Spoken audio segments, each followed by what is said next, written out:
Holidays-nale, adu namma GT Holidays da. GT Holidays, South India's #1 travel brand.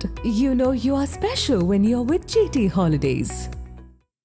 பாஜக மாநில தலைவர் நயினார் நாகேந்திரன் செய்தியாளர்களை சந்தித்து வருகிறார். துப்புரவு பணியாளர், துப்புரவு தொழிலாளர் அவர்களை பார்த்தீங்கன்னா ஒரு அமைச்சரை வச்சு, அறநிலைத்துறை அமைச்சரை வச்சு மிரட்டி அவங்க உண்ணாவிரதம் இருந்த இடத்துலேருந்து அவங்கள அப்புறப்படுத்தி கோர்ட் ஆர்டர்னு சொல்லி எல்லா இடங்களிலும் சென்னை, மதுரை, கோயம்புத்தூர் எங்கெல்லாம் அவர்கள் ஜனநாயக ரீதியில் போராடியது கூட இன்றைக்கி அவர்களை தண்டனையோடு அனுபவித்துக் கொண்டிருக்கிறார்கள். காரணம் தீர்ப்பு ஆட்சி. இப்படிப்பட்ட ஆட்சி தொடரக்கூடாது. அது மட்டும் உயர்நீதிமன்றத்திலே அந்த ஆட்சி என்னென்னா, உயர்நீதிமன்றத்திலே கேள்வி கேட்குற ஒரே ஆட்சியாக தான் திமுக. கரூரில் பார்த்தீங்கன்னா 41 பேர் உயிரிழப்பு. அது எப்படி நடந்தது? யாருடைய குற்றம்? அரசாங்கத்துடைய குற்றம், காவல்துறையுடைய குற்றம். காவல்துறை யார் கையில் வச்சுருக்காங்க? தமிழக முதலமைச்சர் நமது மாண்புமிகு மு.க. ஸ்டாலின் அவர்கள் காவல்துறை கையில் வச்சுருக்காங்க. ஆனால் தினம் தினம் பட்டுக்கொண்டு கள்ளக்குறிச்சியில் பார்த்தீங்கன்னாக்கா 65 பேர் இறந்து போனாங்க. ரோடு ஆக்சிடென்ட்டில் இறந்து போனால் 2 லட்சம் 3 லட்சம் கொடுக்குறாங்க. ஆனால் இந்த ஆட்சியில் மட்டும் பெரிய வினோதம் என்னென்னா, அவங்க சாராயம் குடிச்சு செத்து போனால் 10 லட்ச ரூபா கொடுப்பாங்க. பிறகு திருச்சியில் ஒரு எம்எல்ஏவுடைய ஆஸ்பத்திரியில் கிட்னி முறைகேடு வழக்கு. ஒரு கட்சியினுடைய தலைவர் ஆம்ஸ்ட்ராங் அவருடைய கொலை இன்னும் வேற அவங்களை கண்டுபிடிச்சு அதை கண்டனம் பண்ணுறதுக்கு யாரும் பின்னணியில் காட்டு எல்லாமே திமுகவில் தான் இருக்கிறாங்க. அந்த அளவுக்கு மிக மோசமான சூழ்நிலையில் இன்றைக்கு தமிழ்நாடு போய் கொண்டிருக்கிறது. வெகு விரைவில் எப்போ தேர்தல் வருதோ இன்னையிலேருந்து கவுண்ட் டவுன் ஸ்டார்ட் ஆகுது. இன்னையிலேருந்து நாட்கள் குறிக்கப்படுகின்றன. திமுக ஆட்சியோட நாட்கள் குறைக்கப்படுகிறது. அந்த ஆட்சியினுடைய அலங்கோலம் வெகு விரைவில் மக்களிடம் தீர்க்கப்படும். விரைவில் தேசிய ஜனநாயக கூட்டணி ஆட்சி அமைக்கும். அவருடைய தலைவராக அண்ணன் EPS வருவார்கள் என்று தெரிவித்துள்ளது. தங்களோட பிரச்சார பயணத்தை நீங்க தொடங்கியிருக்கீங்க. குறிப்பா அந்த தமிழகம் தலைநிமிடம் தமிழகம் பயணம்ன்ற மாதிரி அந்த பேர் வச்சதுக்கான காரணம் என்ன சார்? தமிழகம் இன்னைக்கு மற்ற மாநிலங்களும் ஒப்பிட்டு பார்க்கும்போது ரொம்ப தலைகுனிவான ஒரு சூழ்நிலை. காரணம், எந்த திட்டங்களும் இவருடைய திட்டங்கள் கிடையாது. எல்லாமே மத்திய அரசு கொடுக்குற திட்டங்கள். நான் இவ்வளவு காரணம் இருக்குல்ல, இந்த காரணங்களெல்லாம் நான் சொன்ன இவ்வளவு காரணங்களும் நீக்கப்பட வேண்டும். இதனால் மற்ற மாநிலத்தை சேர்ந்தவங்க நம்மளை பார்த்து ரொம்ப ஏளனமாக நினைக்கக்கூடிய அளவுக்கு நம்முடைய ஆட்சி இருக்குது. அதனால தான் தலை நிமிர்ந்து நிற்கணும்.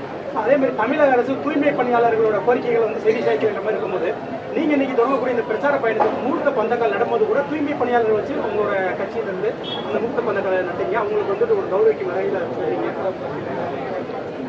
அதாவது பார்த்தீங்கன்னா பெரிய பெரிய அரசு கட்டிடங்கள்லாம் இருக்கும். புரட்சித் தலைவர் எம்ஜிஆருடைய காலத்தில் பார்த்தீங்கன்னா என்ன பண்ணுவார்னா, எல்லாரும் முதலமைச்சர் திறப்பாங்க அப்படின்னு எல்லாரும் சொல்லிட்டு இருக்காங்க. ஆனால் முதலமைச்சர் ஒருத்தரை தேடுவார்.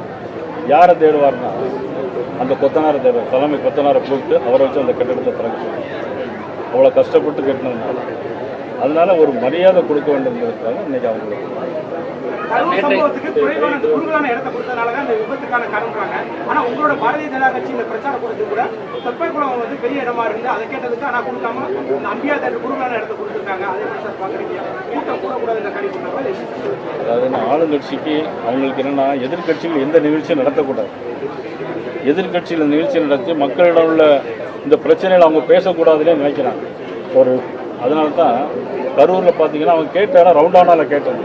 ஆனால் கொடுத்த இடம் ஒரு சின்ன கொடுக்குறாங்க. எல்லாரும் சாக்கடைக்குள்ளே சேர்த்து விழுந்தாங்க. ஒரு கணவனை இழந்த பெண், 10 வயசு கணவனை இழந்த ஒரு பெண், ஒரு 10 வயசு குழந்தையோடு இருக்கிறாங்க. அந்த குழந்தைய கூட்டிகிட்டு போனாங்க. அவங்க அந்த குழந்தைக்காண்டி வாழ்ந்துட்டு இருக்காங்க. அந்த குழந்தையே இன்றைக்கி எல்லாம் இதே மாதிரி ஒவ்வொருடைய சரித்திரத்தையும் வரலாறு எடுத்து பார்த்தா ரொம்ப கஷ்டமான ஒரு சூழ்நிலை. என்ன சூழ்நிலை அப்படின்னா, அங்கே சம்பவம் நடந்த உடனேயே, சம்பவத்துக்கான காரணங்கள் தெரியும். சம்பவம் நடந்த உடனேயே அங்கே கரூர் முன்னாள் அமைச்சர் செந்தில் பாலாஜி உடனடியாக அங்கே ஸ்பாட்டுக்கு வராரு. அவர் வரதுக்கு முன்னாடியே ஆம்புலன்ஸ் எல்லாம் வருது. பார்த்தீங்கன்னா நிறைய ரவுடிகள் கையில் எல்லாத்தையும் பிளேடை வச்சு கீச்சிருக்கிறாங்க. பெண்களெல்லாம் ரொம்ப மோசமான முறை நடத்திருக்காங்க அந்த நெருக்கல் சூழ்நிலை. அதனால் எல்லாம் தாடி போய் மூச்சு திணறியும், சில பேர் கீழே விழுந்தும், எல்லாரும் மேலே ஏறி மிதித்து இறந்து போன பெரிய வயசான பெண்கள்லாம் இருக்கிறாங்க. இவ்வளோ பெரிய மோசமான சூழ்நிலை காரணம் முழுக்க திமுக அரசாங்கம் தான். சார், நேற்று கிராம சபை கூட்டத்தில் வந்து ஜாதி தலைவர்கள் பேரில் இருக்கக்கூடிய தெருக்களுடைய பேரில் வந்து மாற்றம் செய்யணும் அரசாணை வெளியிட்டிருக்காங்க. அதை பற்றி இல்லை, அதாவது ஜாதி தலைவருடைய பேர் நிச்சயமாக இருக்க வேண்டிய அவசியம் இல்லை. சுதந்திர போராட்டத்துக்காக போராடிய தலைவர்களில் போய் ஜாதி தலைவர்னு சொன்னீங்கன்னா அது எப்படி ஏற்றுக்கொள்ள முடியும்? ஒரு அரசாங்கத்துக்கு வேறு வேலையே இல்லையா? இப்போ ஒவ்வொரு தலைவர்கள் இருக்காங்க. பெருந்தலைவர் காமராஜர், பசும்பொன் முத்துராமலிங்க தேவர் மற்றும் வீரன் சுந்தரலிங்கனார், கப்பலோட்டி தலைவர் வாவு சேமனார், இவெல்லாம் ஜாதி தலைவர்களா? இவங்க பேர் வைக்கக்கூடாதா? அப்படி பார்த்தா இப்போ எல்லா இடங்கள்லையும் கலைஞருடைய படம் எல்லா ஊர்லேயும் இருக்குது. எல்லா பேருந்துலையும் கலைஞர்னு ஏதாவது ஒரு இடத்துல வச்சாவிட போதுமே. கலைஞர் முதலமைச்சராக இருந்தவர், அவருக்கு நான் ஒரு பெயர் நினைச்சு விட்ட வேண்டும். ஒரு இடத்துல வச்சா போதும். எல்லா ஊர்லேயும் கலைஞர்னு இருக்கு. இதெல்லாம் அவங்க எதுக்கு அலோவ் பண்ணுறாங்கன்னு தெரியும். சார், இப்போ உங்களோட பயணம் சுற்றுப்பயணம் குறித்து டிடிவி தினகரன் கேட்டபோது பயணம் வரத்துக்கு வாழ்த்துக்கள், ஆனால் எடப்பாடியை தோளிலிருந்து இறங்கி ஏற்றி வச்சா இன்னும் பயணம் வேகமாக சொல்லலாம். இது வந்து அவரும் ஒரு காலத்தில் எங்களுடைய கூட்டணியில் இருந்தவர் தான், மதிப்புக்குரிய டிடிவி சார் அவர்கள்.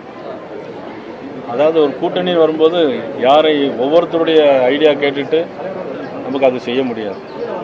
இல்லை சார், அதாவது என்ன சொன்னார்னா நேற்று, அதாவது வந்து ஏடிஎம்கே வந்து தாவக கூட கூட்டணியில் இருக்கு, அப்படி இருந்தால் பாஜகவை வந்து இது பண்ணிடுவாங்க அப்படின்ற மாதிரி பேசினார். நாள்தோறும் ஏதாவது சொல்லிட்டே இருக்காங்க. அதை பற்றி சரி, அவங்களுடைய ஜோசியத்துக்கு நம்ம பதில் சொல்ல முடியும்.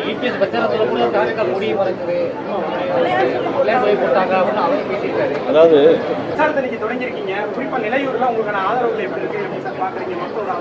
நீங்கள் இப்போ கண்கூடப்பாங்க எல்லா இன்னைக்கு பெண்கள் அவ்வளோ பேர் நான் காலையிலேயே வந்து இருக்கிறாங்க. இது எதை காட்டுதுன்னா, ஒரு ஆட்சி மாற்றம் வரும்போது, உதாரணமாக தேர்தல் நிற்கிறேன்னு வச்சுங்களேன். தேர்தல் நிற்கும்போது ஓட்டு கேட்க போகும்போது அவனுடைய இது தெரியும் நமக்கு. சின்ன பிள்ளைங்கள்லாம் கூட வருவாங்க, எல்லாரும் வாழ்த்து சொல்லுவாங்க. அதே மாதிரி இன்றைக்கி பிரச்சாரத்தை ஆரம்பிச்சிருக்காங்க. இன்றைக்கி வந்து எல்லாரும் வாழ்த்து சொல்கிறாங்க. கூட்டணி கட்சி தலைவர் அண்ணன் இபிஎஸ் அவருடைய சட்டமன்ற உறுப்பினர் ராஜன் செல்லப்பா, இன்றைக்கி ராஜ் சத்யன் வந்திருக்காரு, நெல்லையூர் முருகன் வந்திருக்காரு. எங்களுடைய கூட்டணி கட்சியாக இருந்தால் கூட பேராசிரியர் சீனிவாசன் அவர்கள் வந்திருக்காங்க, கதலி நரசிங்க பெருமாள். இப்போ நாங்கள் எல்லாரும் பெரிய பேச்சாளர்களோ பெரிய சினிமா நடிகர்களோ கிடையாது. மக்கள் வந்து ஆதரவு தர்றாங்க.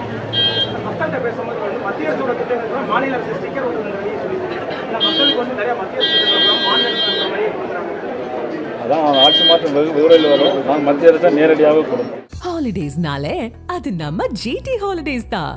GT Holidays, South India's #1 travel brand. You know you are special when you're with GT Holidays.